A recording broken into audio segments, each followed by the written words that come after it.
In this video, we are going to uncover 7th house oppositional dynamics through the Israel versus Iran conflict. In astrology, the 7th house is associated with partners and open enemies, ops. Here is Israel's chart. It is a Libra rising with an 8th house Taurus sun. The 8th house is other people's money. As we can see, its 7th house of open enemies is Aries. Unsurprisingly, we see Iran as an Aries in the 7th house of Israel's open enemy. The supreme leader of Iran was born in Aries season, and he's a soul reaper. Saturn on the sun and moon, representing supreme individual power. What's interesting is that he was born on a new moon, just like his open mortal enemy, Benjamin Netanyahu, born on a new moon, exactly opposite the supreme leader of Iran's new moon. What's interesting to see here is that Sir Netanyahu embodies what Israel is. His sun and moon is exactly on its AC, whereas Khamenei's sun and moon is on Iran's sun, capturing its spirit. Now, in examining yesterday's chart, we see that the north node of destiny is transiting through Pisces. This is significant due in part to the fact that, well, it's been transiting Iran's Mars position, the god of war, which, well, triggered, war. However, we also want to look at Saturn's transit in Aries. This is inadvertently setting up the leader of Iran's Saturn return. The last time Saturn was in Aries was 1996 and 1997. And before that, I would say anywhere from 64 to 67. And before that, as you can see, around the 30s when he was born, late 30s, 38 and 30. Why this is significant is because Saturn is in its fall in Aries.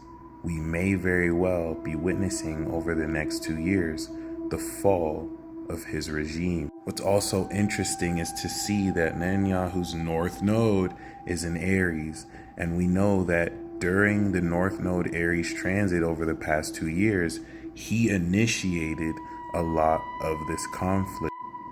With the presence of the north node, we know that he was destined to take these actions, just like Iran was destined to react the way they did. I'm saying this to highlight that what you are witnessing is not just a conflict bred from previous beef, but an overarching escalation that is meant to occur the way that it has occurred. What's also interesting is that Iran's Saturn and North Node are going to be aspected by the god of war over the rest of this month and July. We also notice that it's due for a Jupiter return, that it has 29 degrees Cancer, and it won't be conjunct until July of 2026. The same conjunction the leader of Iran has with Pluto.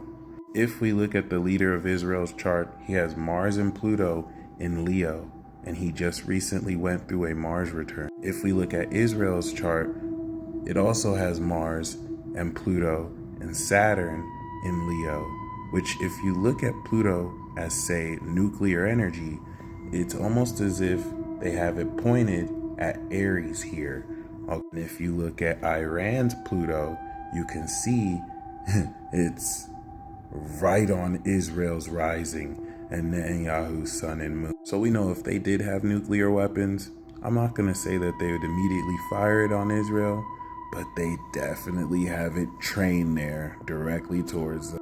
On one hand, you can say that a country has the right to defend itself, and on the other hand, you can say that if a certain country has nukes, it is going to use it on the other country, or at the very least, keep it on the table. I'm not necessarily looking at this conflict as there being good guys and bad guys, but rather two entities that are destined to finalize a conflict that has started a long time ago. Libra, the social zodiac sign that through diplomacy gets others to side with. And Aries, the lone warrior that is the last one standing, having to take this all on by themselves. It'd be very interesting to see how this conflict escalates, but I can say for sure over the next 2 years, I think we're going to experience make or break moments that define the geopolitics of the next 30 years. Please comment down your thoughts below.